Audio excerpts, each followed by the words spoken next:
Hello, welcome. It's No Apologies on Beck, where we are unafraid to speak the truth. I'm your host, Rick Becker, our co-host, Lori Hintz. Hello. And fun show tonight. I think tonight's going to be fun. We have such a great week this week. I'm really pumped about all of our guests. We have excellent guests the whole entire week for you. So we do.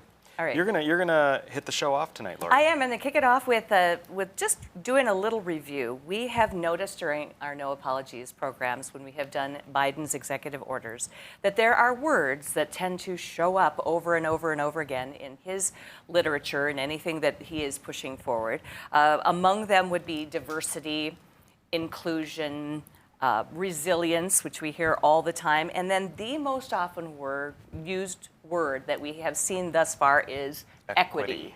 It's just equity. And it's in everything that he's doing. Now, the first one of the descriptions for equity in the dictionary, if you look at Merriam-Webster, reads as follows: justice according to natural law or right. Specifically, freedom from bias or favoritism. And what's interesting about the Biden administration and what's going on now, the new trends, is that it is the furthest from inclusion. It is the furthest from favoritism. It's exactly favoritism. So I've come across two articles in recent days, and they have both dealt with the same topic. And the topic is the rise of a trend in restaurants, Rick.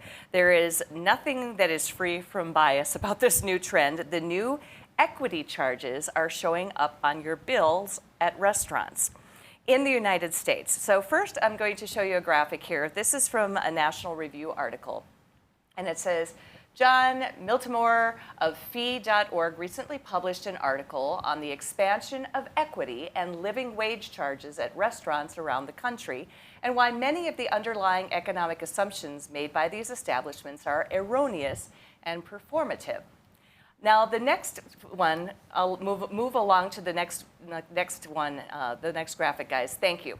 First, it's true that many states allow tipped employees to make less than a minimum wage. Now, this is from the Feed.com article and the gentleman who wrote this. However, Minnesota is not one of those states. For Broder's Restaurant to include this sentence, quote, many states have allowed reduced minimum wages, end quote, as a justification for its equity policy, while fully knowing this policy is not in use in Minnesota, is deceptive.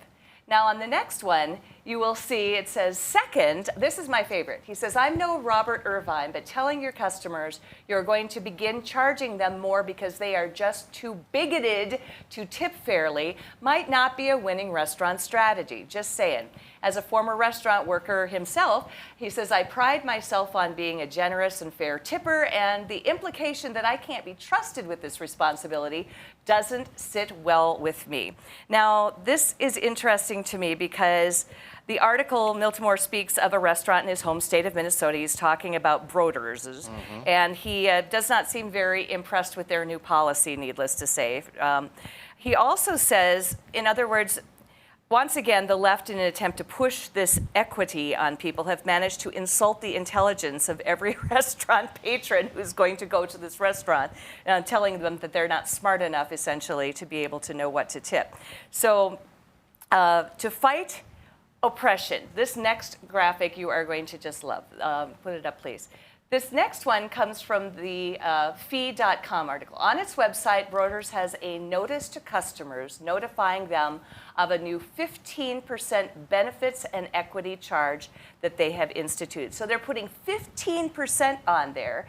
And in addition to that, you will see the next one says, we also believe the charge helps eliminate the effect of unconscious bias in our compensation model. Industry studies, now take note of that, put a little asterisk on that. Industry studies have found gender bias in tipping, and that black, capital B, or brown, capital B, servers receive less tip income than their white counterparts. So basically what they are saying here is, herein lies the problem. This is not equity. Natural law does not mean treating people like they're stupid, unless you're treating all people like they're idiots, I guess, which is what they're probably doing in this case. No stats, once again. That was what the asterisk was about there, too. There are no statistics at all. They're not citing any type of data on this. Just like Biden's executive orders, they do the same thing. It's as if we said it must simply be accepted because we said it's so, you know, we don't have to cite anything on there. You may not challenge this assumption even though you have zero proof of a claim. The the tipped employees are again, one of these manufactured victim classes by the left. Precisely. Because in North Dakota, we can and do usually pay our tipped employees less than minimum wage. And assuming that they're going to make that up in tips. Well, and if they're working where they're not being tipped for, doing some other stuff, or even if their tipped wages in the end of their payroll doesn't amount to what would be minimum wage, we need to pay the minimum wage. The thing is, they make far more than minimum wage, and on a significant part of it, tipped employees across the United States do not claim all of their tips. Right. They claim their credit card tips. And so it is actually a fairly nicely paying job. And this idea like, oh, it's under minimum, no, it's not even close. And what you're doing is taking away because you want to virtue signal. Right, that's the exactly restaurants what this and is. the advocates are virtue signaling, and they again are being the saviors of a class that they have created to be oppressed. And in the end, what happens is the tipped employees, they don't want this. They do not want this. And the situation is that the end result of their take-home pay is going to be less. Yep. Because it will be distributed in a way that's very different than if they provided great service. Precisely. It'll be distributed, somewhat evenly, and they'll be taxed on all of it. So they don't want this. I know. So again, progressive leftists, shut the hell up. Right. Leave people alone. I think I've got one more quote to show you from this. This is from the Western Journal as well. It says, oftentimes a host of group differences in terms of demographics, group behavior, culture, and so on remain unaccounted for in such analyses, and then racism or racial bias is blindly attributed as the cause, with the only evidence being differences in outcome. In the same way, that correlation doesn't mean causation. Group disparity doesn't default to gross discrimination. I love that quote because the last sentence says it all, because you and I many times have talked about correlation versus causation. This is the same sort of thing. They are trying to basically say causation, and it's not even close. I cannot imagine that I would tip someone differently based on their skin color. I can't either. The critical race theory people, the far left, they're all about skin color, but we're not. That's not going to happen. It certainly is not going to happen. Sure, is there going to be some idiot out there that has an issue with skin color? You bet. But the thing is, it's not going to be enough that would be statistically significant. So whatever they're seeing here is correlation. I'm looking at it as the customer. I'm looking at it as a customer, and once again, I'm just going to vote with my dollars quietly. I'm not. That's just what I'm like, would not have it. Would you choose that restaurant if you know that they are going to add on another 15%? Then they have tips separate from this. Well, I'm not tipping. Right? If you're going to be an idiot and do this, I'm not tipping. Forget it. No, I concur. I'm not going to Broder's. That's for They're damn sure. called equity charges. Watch for them on your bills, people. Watch for them. Be right back.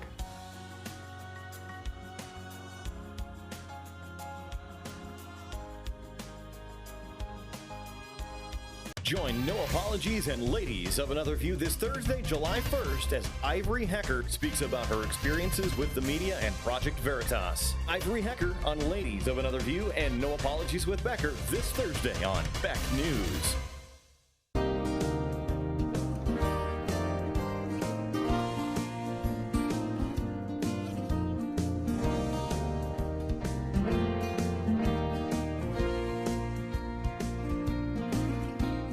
When you're buying windows, make sure you're comparing apples to apples. Hi, I'm Jesse with the Window Source. We only sell you the best windows and doors for the best price. Call the Window Source. Just because you pay less doesn't mean you get less. If you don't know what's going on in education in this country, then you don't know what's going to happen in the future of this country. And it's important. I'm Dr. Duke. And I'm Katie. Watch the Dr. Duke Show weekdays at 4 p.m. Central Time on Beck TV. Every great pizza has a secret. At New York To Go, that secret lies in our perfectly recreated New York water, the key ingredient to making our signature New York-style pizza. We also feature gyros, with the region's only gyro meat spit, plus Nathan's hot dogs, calzones, and our delicious jumbo buffalo wings. Try a 14-inch or our special giant 20-inch pizza tonight. You gotta know how to fold them if you want to hold them. New York To Go. We deliver for you.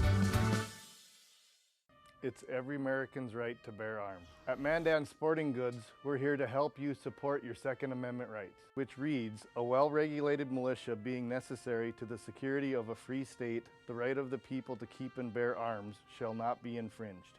Whether you're looking for a pistol for personal defense or collector gun, we have the staff to help you. We also have the area's largest inventory of ammo and reloading supplies. Mandan Sporting Goods, the area's local gun and ammo specialists. Hello, I'm Mike Lindell, inventor of MyPillow. Thanks to your support, you've helped make MyPillow become one of the fastest growing companies in America.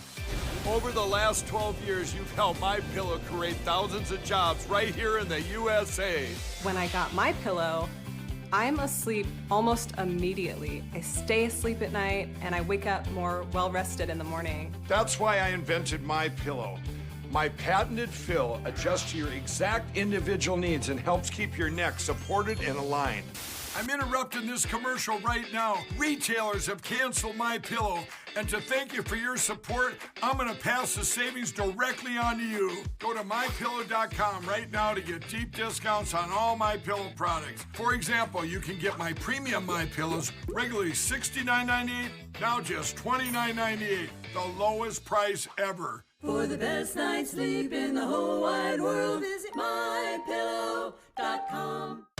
Meet Ivory Hecker Thursday, July 1st at Beck News at 8 p.m. Central Time. Hear Ivory's story and ask her questions of your own in person. Ivory Hecker meet and greet starting at 8 p.m. Central Time at Beck News in Bismarck.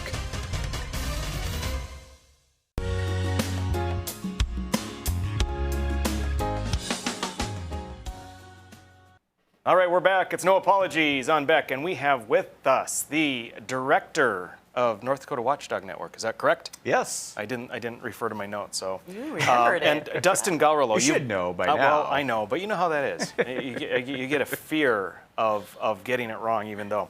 When I go to family reunions, I gotta check the. Yeah, you get a teleprompter at family reunions. So Dustin, teleprompter, right? So Dustin, you've been with us before. I think one of our discussions was in the same vein as what we are going to be discussing tonight, which has to do with the energy industry, the finances of it, the subsidization of it, and what is new on the horizon. So we've got a few things to talk about tonight, and laying it out, it's going to be Project Tundra, the Bakken Mitsubishi hydrogen plan, potentially, and then breaking news, which you reported to me earlier today, the Falkirk mine and Coal Creek station being sold. So That just happened today. The announcement, yes. So bring us into this. Bring our viewers up to speed here. Well, this last legislative session, there was a package of bills that went through the House and Senate that created some tax incentive programs, some tax exemption programs, and some subsidy programs through the Bank of North Dakota in order to prop up the coal industry, which right now amounts to 19% of the total national power grid, down from 31% 10 years ago. So it's a steeply declining piece of the power pie. And most of this is because of how much new wind power has been brought online in order for power companies to grab those federal tax credits. And wind power has been put in a position where for a long time it was kind of a marginal power situation. Now, because all these power companies kind of dug their own holes, so to speak, by chasing these tax credits, wind power is now outranking coal by, I believe it's close to 10% at this point. They kind of flipped in the last 10 years. And so, in North Dakota, we've got this issue with our power situation where most of it is sold to out-of-state utilities because we make a lot more power in North Dakota than we need because we don't have people to speak of here. And so we are an export state. And when you're an export state, you're reliant on the states that are buying your power. And primarily that is Minnesota in our case. And Minnesota does not like coal. Minnesota does not like carbon-based fuel sources. And they have created laws arbitrarily that say we're not going to buy power from coal plants anymore. And companies like Xcel Energy have gone out and said, okay, we're going to shut down and reduce our usage of coal from North Dakota and increase the wind and even nuclear. They've got a plan in their 10-year portfolio to add 2 units to their, I believe, the Monticello facility. So, all these things work against North Dakota because we've become so reliant on selling this power to these customers out of state. When these out of state customers and their government decide they don't like where our power is coming from, we're kind of at their whim. You're right. Well, we've got. Bring up the first graphic, if you would. We've got a few projects. The first we've heard a lot about, Project Tundra. And Project Tundra is all about carbon capture and sequestration underground.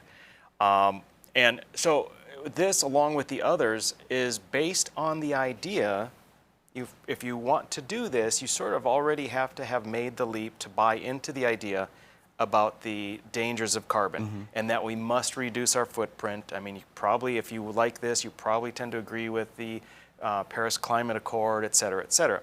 So one of the things, when I look at this article that's up, it indicates that the president and CEO of Minnesota Power Cooperative, which is, I guess, the main player in this, along with the state, he says it's crucial that our nation learns lessons from recent grid challenges. Okay, that's true. We need resilience and reliability, and that we prioritize the reliability while pursuing, this is the thing, while pursuing ambitious environmental goals. So they're sort of conflating two things. We want reliability, but then there's also these environmental goals. He goes on and says that they want to make meaningful progress toward a better and more sustainable energy future. So it's about environmental stewardship. It's really going in that direction.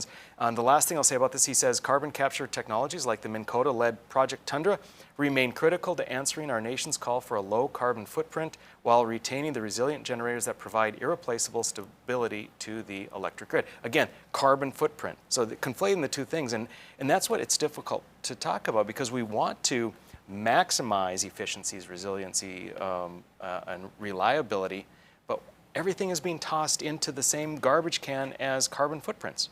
It is, and I'm going to correct you on one thing. The environmentalists hate Project Tundra. They absolutely hate it. It has nothing to do with environmentalism. It is all about capturing what are called 45Q credits at the federal level. These are more tax credits to create value for the carbon. And that is the argument that the coal companies and the power companies were making this entire session, is that the market does not value the carbon itself once it's done, once they've burnt it and have expelled it. So they want to chase these credits now, which is going to further distort the market.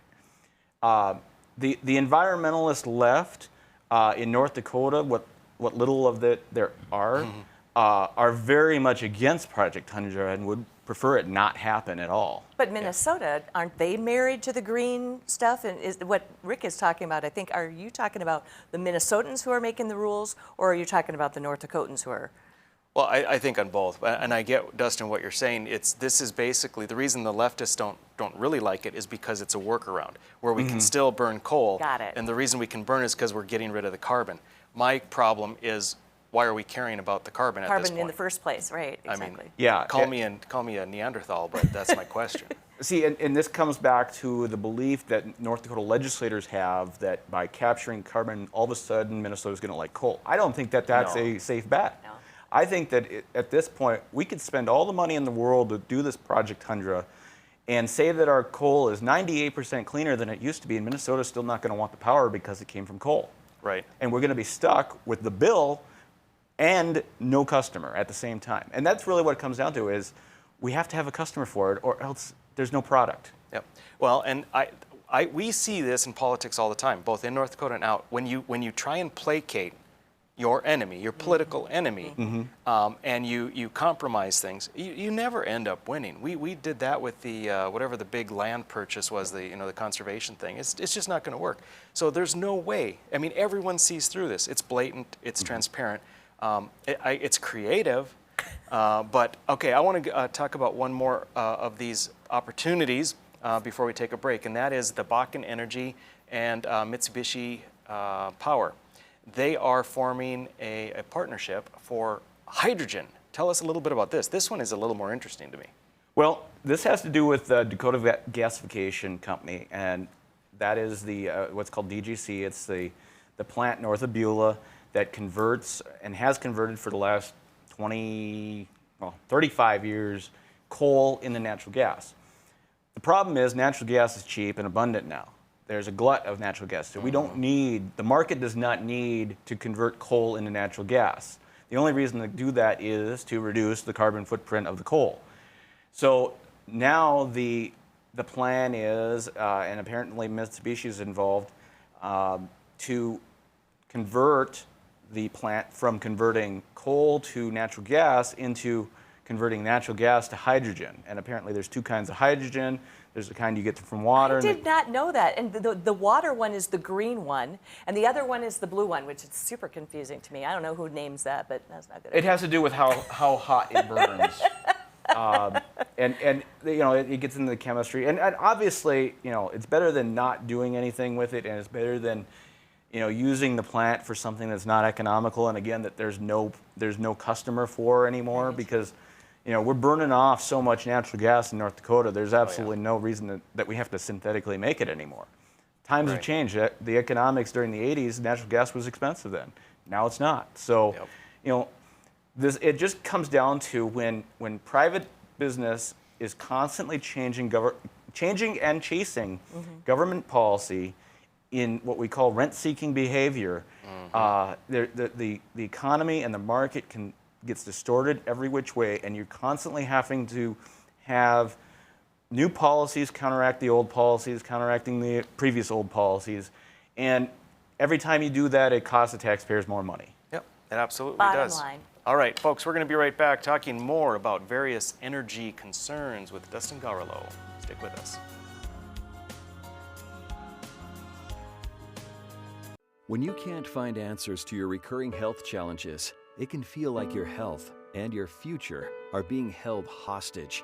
The Wellness Way is a network of health restoration clinics that think and act differently to solve the health challenges others can't.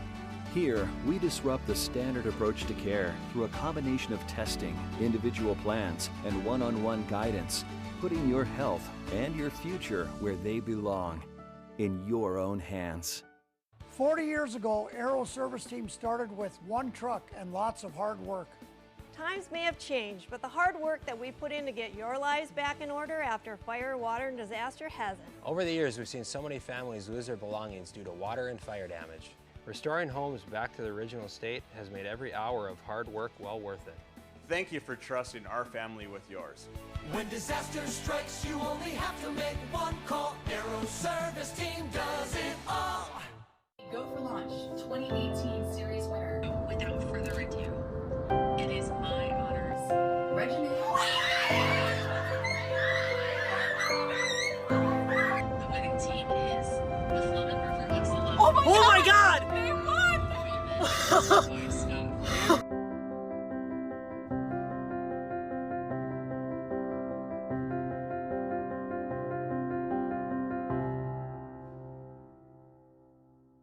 It's every American's right to bear arms. At Mandan Sporting Goods, we're here to help you support your Second Amendment rights, which reads, a well-regulated militia being necessary to the security of a free state, the right of the people to keep and bear arms shall not be infringed.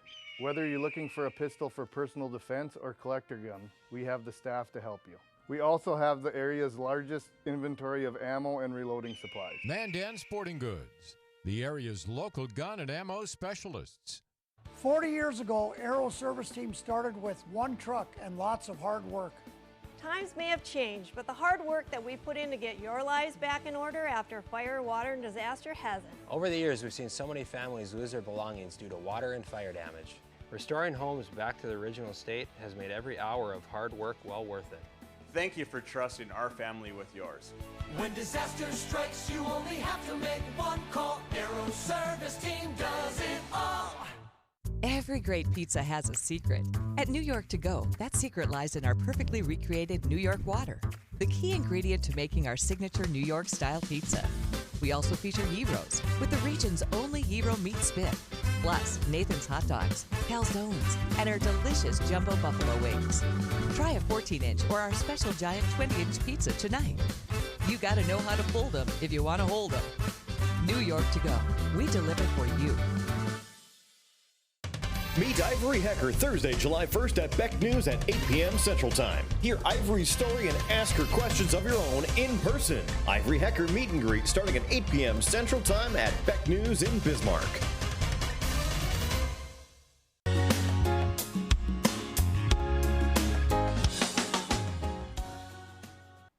Hello, it's No Apologies, where we are unafraid to speak the truth, and we live in a world of sanity in this little room.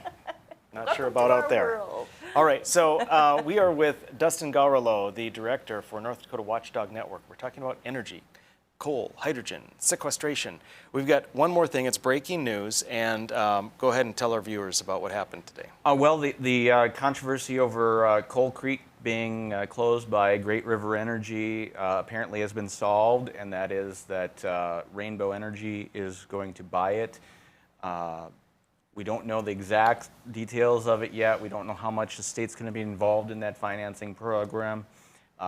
We can assume that it's going to be involved somehow. In the news article, they've agreed to keep it running for 10 years. So, those employees apparently will have 10 more years of stability there. But, it all falls in all of what we've been talking about, which is how much taxpayer money is going to be at risk to continue it. How much is it? How much further beyond the 10 years will this go? And how much are we going to, as a state, have to keep pumping into the industry to keep it going?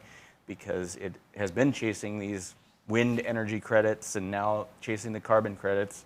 We've got to offset that. We got to offset the offsets in a lot of ways. Yeah, it's crazy, and I was contacted several occasions about people that are in coal country saying, what can we do? Or I've heard that you don't support coal or this or that, and it's a difficult thing because I don't support subsidies. Right.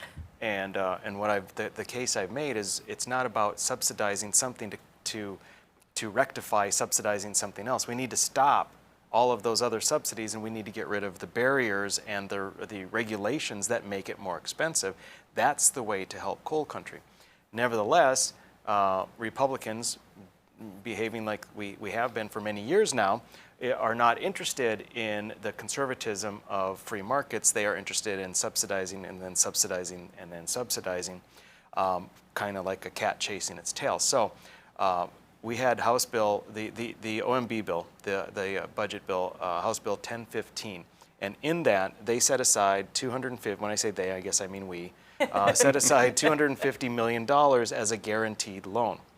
Now, everyone thought that was definitely going to Project Tundra, this carbon sequestration. But it seems to me, because the way it's worded, it just goes to clean and sustainable energy the way we've defined it, which is just kind of a wink, wink, nudge, nudge. We're calling what we're doing clean and sustainable, even though it's fossil fuels. But do you think that these various projects we've talked about now are now all going to be competing for that little pool of money? I think there's a very good chance that that's going to be the case, and that you guys are going to be back in there looking at how to spend more money to do all three. That would be my prediction.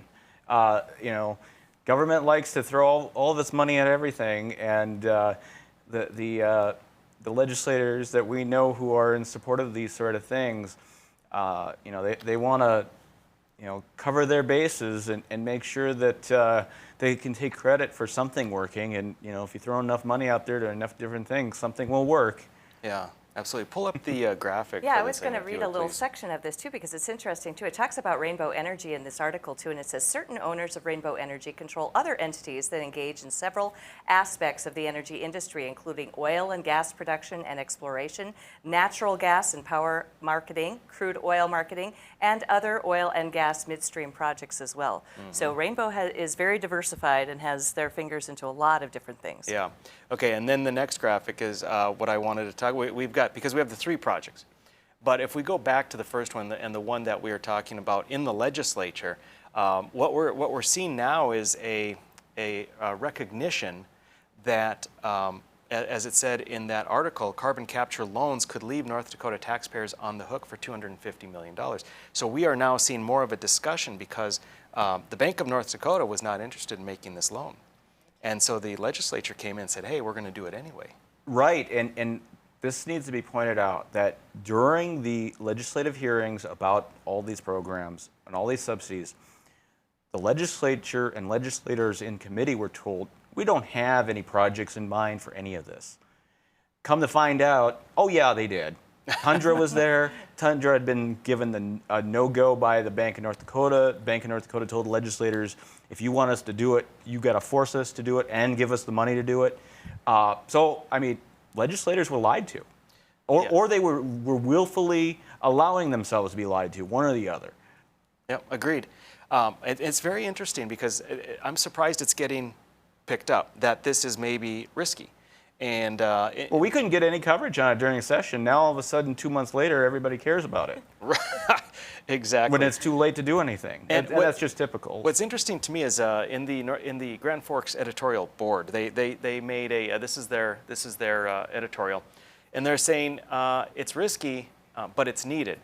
And if you read this editorial, it's fascinating to me because they're saying, yep, it's risky. Yep, the Bank of North Dakota thought it was too risky. Yep, we could be stuck with it. Yep, people are saying, wouldn't it be better for private industry to be taking the risk and they get the reward? But then in the end, their assessment is, oh, but we still need to do it. I fail to see the logic behind this. It was too risky to begin with. And talk just a little bit, the Q45, right? Mm-hmm. So this Minn Kota Project Tundra, Q45 over 12 years will pay for the entire project. Yep. It's free. It's a free project from the federal government to Minn Kota over 12 years, but they need us, the state of North Dakota, to give them a guaranteed loan, which is not guaranteed by the Bank of North Dakota, it's guaranteed by the taxpayers for $250 million. If people are handing you money, you got to take it, right? Well, that happens all the time. This just gets into why the state should not be in the venture capital business. No. And we have on audio tape Lieutenant Governor Brent Sanford saying that this is part of Doug Burgum's plan for the North Dakota Private Equity Fund. That we're using the legacy fund of North Dakota as a private equity fund. That's not what it was for. That's not what voters voted in. The voters wanted to have a savings account that would create interest, that would someday either eliminate some form of taxes, offset the decline in oil taxes that come in as oil declines as a revenue source, or even maybe give North Dakota kids free tuition. Something along those lines was the intent of the voters. It was not to be a venture capital fund for a couple politicians and their cronies to play around and pretend to be Wall Street. Yeah, I agree. And the thing is, having an issue, as I do, with the guaranteed loan that the taxpayers are responsible for, I'm not against carbon sequestration. I'm not necessarily a believer in it, but my problem is that if a private company wants to do it, awesome, do it. And North Dakota, great, we want you here. Hydrogen plant, or whatever, all the infrastructure. Yeah, great, fantastic, do it.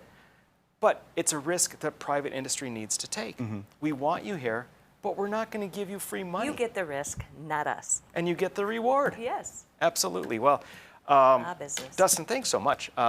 Very good insight. I appreciate it. Lots of working pieces here in this old machine here. I am sure we're going to have you on because there's going to be a lot of twists and turns in this saga. Yep, absolutely. Thank you, Dustin.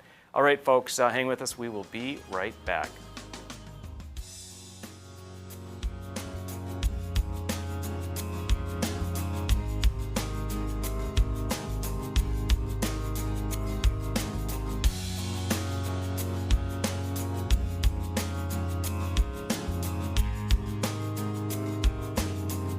Meet Ivory Hecker Thursday, July 1st at Beck News at 8 p.m. Central Time. Hear Ivory's story and ask her questions of your own in person. Ivory Hecker meet and greet starting at 8 p.m. Central Time at Beck News in Bismarck.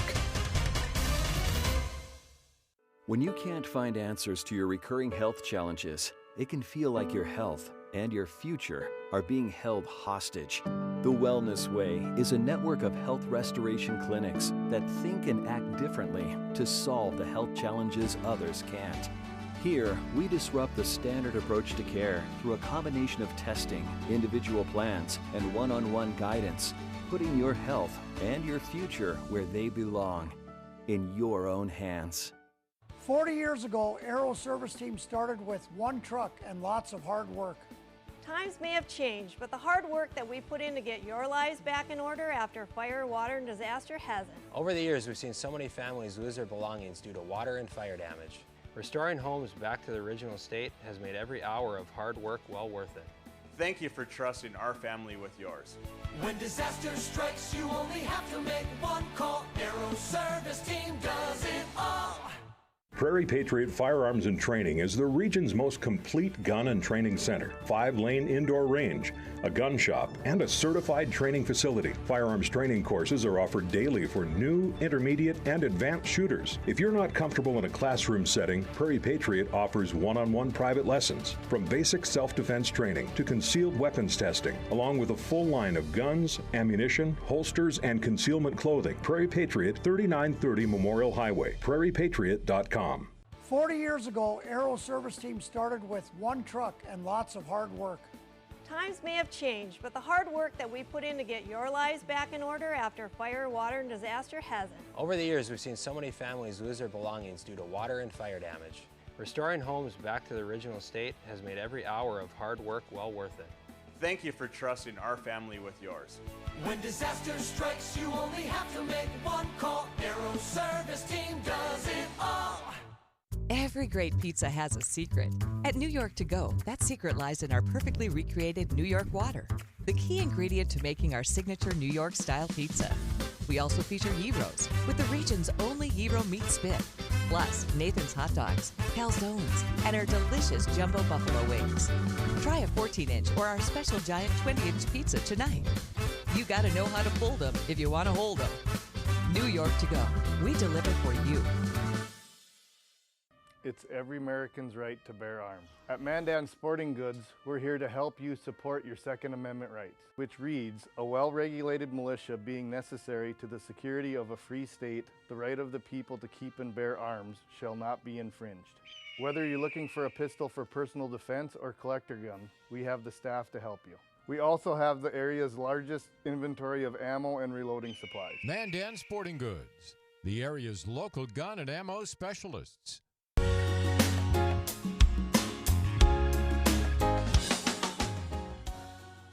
Hey, we are back, and it's time for Mailbag. Mailbag. We're going to dive in right off the bat here. Let's show our first graphic. This is from Facebook. We're just going for it right off the bat. This one is, we asked the very provocative question, what do you think the solution could be for Fargo's trend toward Minneapolis-like policies? And we got a whole lot of new people coming in telling us things. Somebody says, let Minnesota have them. I'm surprised by the number of people who say, cede the territory. This is why we lose ground, not keep it or win it. The long-term solution depends on a better educated populace. I love this person. This is a good answer. The short-term solution involves allowing Fargo to suffer consequences for socialism. People can see the effects of it. Electing new and better people into office, attend city meetings, let city officials know what the people want. Somebody says, I'm from Minnesota. What we see is follow the large college campuses. That's where the liberals flock and they push their agendas. In Minnesota, the Democrat areas are Duluth, St. Cloud, Minneapolis, St. Paul, Fargo, Moorhead, and Mankato, all state liberal universities. Just hard to argue with that. Somebody else says also don't forget that LSS dumped a lot of people in those cities over the past 14 plus years, to which has also caused some problems, and it's causing problems in Fargo already. Look at the 14-year-old who was murdered already. And then also check what the Century Code of North Dakota has to say about what the laws of North Dakota are as well, to counter whatever Fargo wants to do. And we discussed that when we were talking with Tony Gehrig as well. Like somebody else said, the people attending commission meetings, letting them know the public is not happy and what they wanted instead, voting out or even recalling the public servants that are instituting these policies. And once you've recalled them, someone else says, or voted them out, be prepared to fill the spot with someone ready to serve the will of the people. Okay, we're on the next one. This one is just some more if you want to. Sure. Continue. Yeah, they're going on, and about the Fargo and the concern for some of the crazy liberal policies that are being passed by the city commission, like hate crimes and so Right. forth. And the hiring of a diversity director, that's what our segment was all about. But people, it continued because it got a lot of traction. Someone said further, you need conservatives to actually run against these people. I don't know if Fargo has this problem, but I know in Valley City, people gripe about the commission, yet they run uncontested every time. So frustrating. Someone says conservatives here are afraid to speak publicly out of fear their businesses will be targeted by collectivist groups. Some businesses were destroyed downtown last summer during riots, so people know firsthand the damage that can be done. I like the direction that all this is going. The seeding of Fargo, or let Minnesota have it. I mean, I get it. It's you know. But I like Fargo, and the people of Fargo. The problem is that, as what we're hearing right here, the conservatives are remaining silent, and so that allows, relatively speaking, of course, the voice of the leftists to be heard. It drowns out any voice, and so the need is for people to stand up and object and to run for office, just like they're saying. Yep, and this last one, it actually echoes that too. All new leaders from the governor, mayors, city councils, school boards, and county commissioners, all new, everyone. And I can't disagree with that, because when you have to start over like that, you need to get good people in there. Decent, constitutionally minded people, getting more involved and speaking up, plus maximum sentences for easy to prosecute criminal activity. The criminal element needs to be dealt with harshly. You may or may not agree with that. But I like the idea that people are looking proactively at this and saying we need to elect better folks. The answer is getting more involved and speaking up. If you're complaining to your friend or your spouse and that's the extent of it, then stop complaining, because you have something else you can do. Get in the fight. Our next one deals with our next mailbag item deals with a visitor that we had. We had a guest on named Dr. Scott Jensen. He is running for governor of Minnesota, and he declared his candidacy for governor of Minnesota on the show. He said it's time. We said it's time for a change, but there were some good answers here that people had to about that too. We had some real nice complimentary folks here. They said this was a good program. My sister lives in Minnesota and said that she would vote for Jensen. She loves him. Somebody else says my dad lives in Minnesota. I want to get him yard signs. Can you hook me up, Lori Hins and Rick Becker? So don't know about that. I don't know if he has signs made. If you have seen yard signs, let me know. Because if you've already seen them, and we'll see what we can do for you. Yep. Maybe Dr. Jensen can change Minnesota back into West Germany. Having it be East Germany now is difficult for us North Dakotans. I don't understand that. But somebody else says, I love Dr. Scott Jensen. He's a fighter for truth. And he really kind of put that out there and made that his niche with the COVID stuff. He just decided, okay, you know what? I'm going to give you all truth. And he did that with his videos. So. And that's what people are looking for. Now, this last one is an email, and this one we can talk about because I have been in touch with Ivory Hecker. So the boss said, hey, maybe you should consider having this girl on the show. And I was like, okay, I will try to get in touch with her. So I did, and I got in touch with her through Project Veritas, and they connected me really quickly with her. And so we have emailed back and forth. And this is an email I just want to share with you. Ivory Hecker is the reporter who we did a story on a couple weeks ago who outed her network on live TV very quickly and briefly. But she says here, hi, Lori and Derek. Nice talking to you on the phone. I look forward to meeting you and all the free press-loving people of North Dakota. That struck me. I thought that was really great. And she says, and so I called her and talked to her about it, and she goes, I would love to meet people. She goes, I would be, very, very happy to do that. So she says in this email, yes, a meet and greet in addition to the TV part would be great. Happy to spread the word about the need to protect journalism in order to protect freedom. So this is what you get with Ivory Hecker. She is fantastic, and she is going to be here tomorrow in Bismarck, Mandan. She will be here for a meet and greet. We will have her on the program for a few segments, and you'll be able to hear her story, from her own mouth. And then we are also holding a really fantastic opportunity for you to actually meet her and hear what she has to say. She'll tell a little bit about her story there at the meet and greet as well, and talk about where she's going from here, what she's doing with Project Veritas and CPAC and other things like that she's going to be appearing at. And we will be able to give you an opportunity to, talk to her in person. So it's going to be at Beck Communications right here at our Beck Studios building. We have accommodations for lots of people, so bring your friends and family if you are freedom lovers and would like to meet Ivory Hecker. It starts at 8 o'clock tomorrow night, Thursday night. That'll be interesting. Yeah. Interesting and fun. Yeah. All right, folks, hang with us. We have one more segment. It's going to be the Toman Homeschool lesson, so stick with us.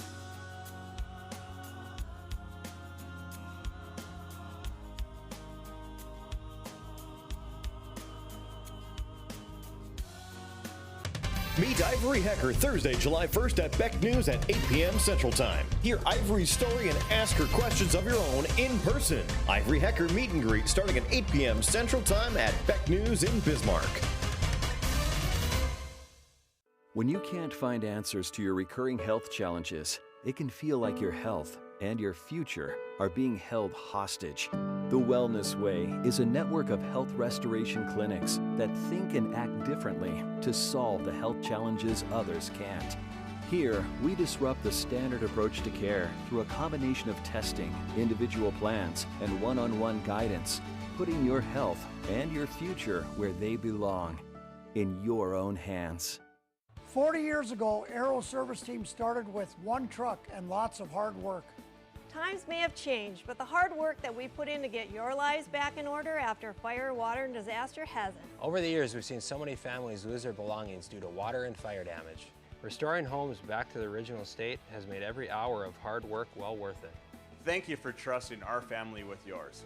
When disaster strikes, you only have to make one call. Aero Service Team does it all.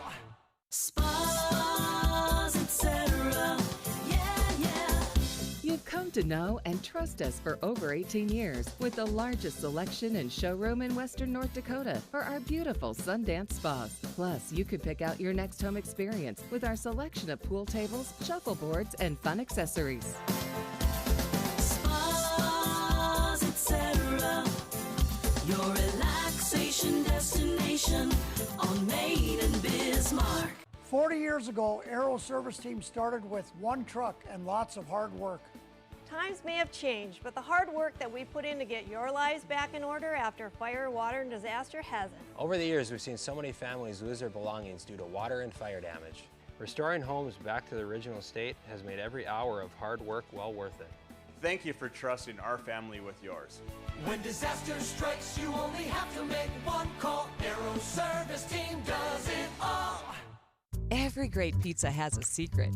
At New York To Go, that secret lies in our perfectly recreated New York water, the key ingredient to making our signature New York style pizza. We also feature gyros with the region's only gyro meat spit, plus Nathan's hot dogs, calzones, and our delicious jumbo buffalo wings. Try a 14-inch or our special giant 20-inch pizza tonight. You gotta know how to fold them if you want to hold them. New York To Go, we deliver for you. It's every American's right to bear arms. At Mandan Sporting Goods, we're here to help you support your Second Amendment rights, which reads, a well-regulated militia being necessary to the security of a free state, the right of the people to keep and bear arms shall not be infringed. Whether you're looking for a pistol for personal defense or collector gun, we have the staff to help you. We also have the area's largest inventory of ammo and reloading supplies. Mandan Sporting Goods, the area's local gun and ammo specialists.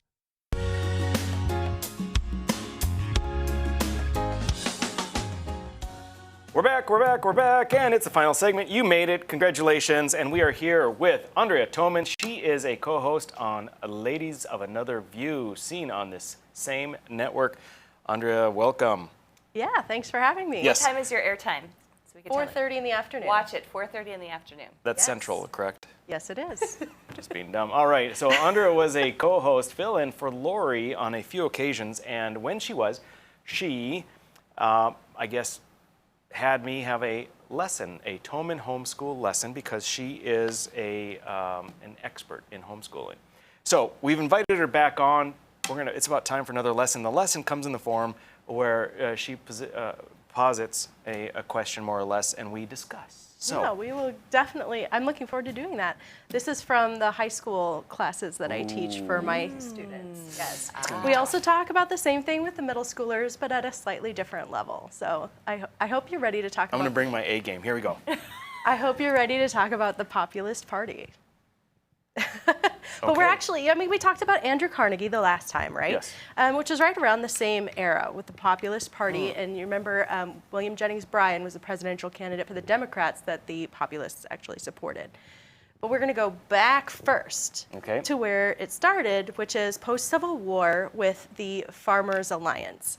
So you have to know that during that whole time period, farming was experiencing rapid technological changes. Everything was changing in terms of the way they operated.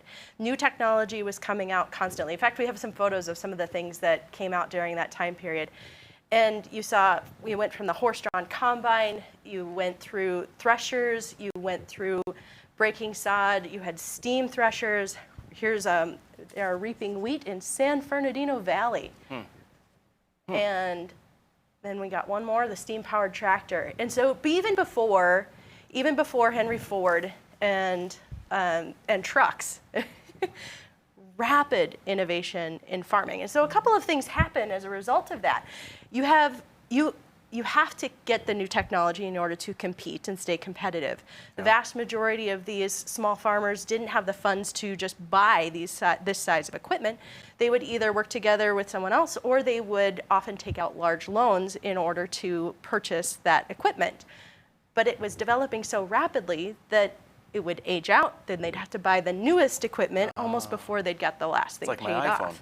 Well, it almost like your iPhone. It was like radio in the 80s. It was the same thing. It was so rapidly, everything was changing so fast that nobody could keep up with it. Absolutely. And so you're forced into a system where you have to take on more and more debt in order to continue to keep up with technology. Sure. We also had railroads coming into the Midwest and refrigerated rail cars, which allowed things to be shipped back east.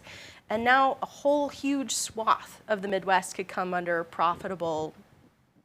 They are able to farm in ranches and things back. I just heard about that in Medora not very long ago, because they were talking about the gentleman who figured out that you could ship the beef frozen in the rail cars rather than the cattle, and it was far more useful. Very efficient, and you could pack more into a car. I just learned about that and last not have to worry about and not have to worry about feeding them. You just put them in the Exactly, train, right. send them down the rail. Ship them, and lots more of them in there. So, yeah. Sure, of course. But the problem is that creates an inherent weakness, because as soon as 1 year their crop didn't come in, and they would be financially ruined. And so a lot of farmers were put out of business and forced to sell the farm in order to get out of debt, which exactly was what happened created to Teddy by Roosevelt, that actually. whole system.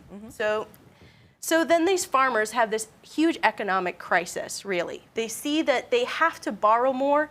They see that there's an increase in supply of the things that they're trying to sell, so the price didn't go up, it went down. So now they're not getting as much back when they go to sell. So they're sucked into this whirlwind of an economic crisis that surrounds them.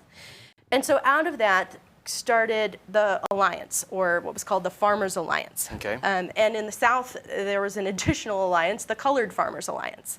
And they had a few beliefs that are kind of interesting. They actually rolled into what became the Populist Party.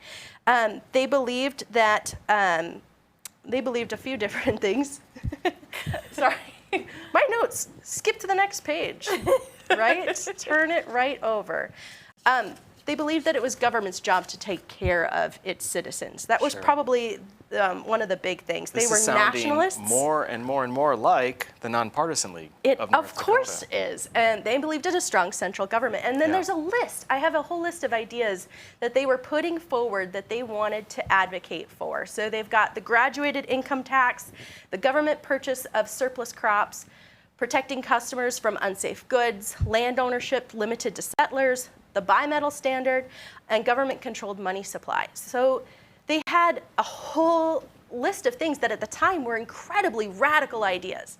This was not within the norm. This was not what was being pro-offered as the way government should operate. So, but looking at this list and knowing that they had a few successes locally, they had a few successes in congressional races, but they failed when it came to electing a presidential candidate. They eventually were dissolved and absorbed by the other two parties. So do you think that the Populist Party was successful? in the end, as far as achieving their aims, you're saying? Do you think they were a success? In a manner of speaking, because a lot of what they were looking for, these which would have been sort of avant-garde, brand new ideas, became mainstream and got implemented. And if we consider, for instance, nonpartisan league might have been an ideological error. Sure. Then, and we have the State Bank of North Dakota, we have the state elevator, the state mill. I mean, the nonpartisan league got into subsidized housing. Yep. I mean, so yeah, I think in the end, there wasn't a direct tie, but I think an indirect tie, I think they're probably highly successful. So going back to the original premise, do you think that the ideas that they pushed for and espoused actually helped the farmers from the original Farmers Alliance? Like everything, when you get government intervening, it has a short-term, obvious advantage. And so, yes, they were helped. Long-term, they were not helped, because if the government hadn't intervened, there would have been some very tough years. Farmers would have got out. Prices would have rose. It would have become more lucrative. Farmers would have got back in. There would have been innovators to take care of the issues. There would have been private types of insurance to take care of those down years. The being over-leveraged would have been addressed by free market means. Think about where farmers are at today. They are basically slaves to the federal government. They are not the independent, strong, resilient, independent people that they once were. I mean, not their core character, right, but their career. Yeah. They are beholden to the federal government. So no, it hurt them completely, like government intervention always does. It's crazy to see the connection. Every single time, too. He's amazing when we do this. I love Okay, I got to go. Great question. Good job. Andrea Toman. Guys. We'll see you tomorrow. Ivory Hecker. Ivory Hecker.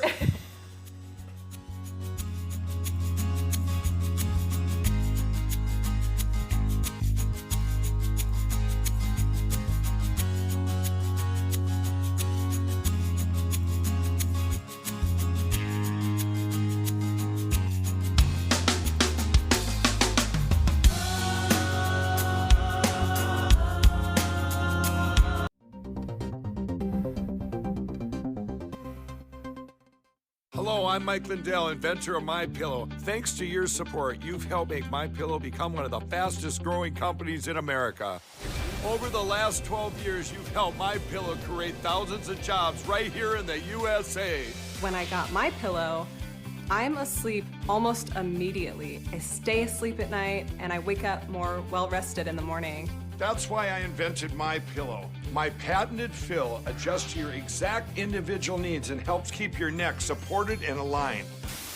I'm interrupting this commercial right now. Retailers have canceled MyPillow, and to thank you for your support, I'm gonna pass the savings directly on to you. For example, you get my 6-piece towel sets, regular $109.99, now only $44.98, or MyPillow dog beds for as low as $19.99 with your promo code. For the best night's sleep in the whole wide world, visit mypillow.com.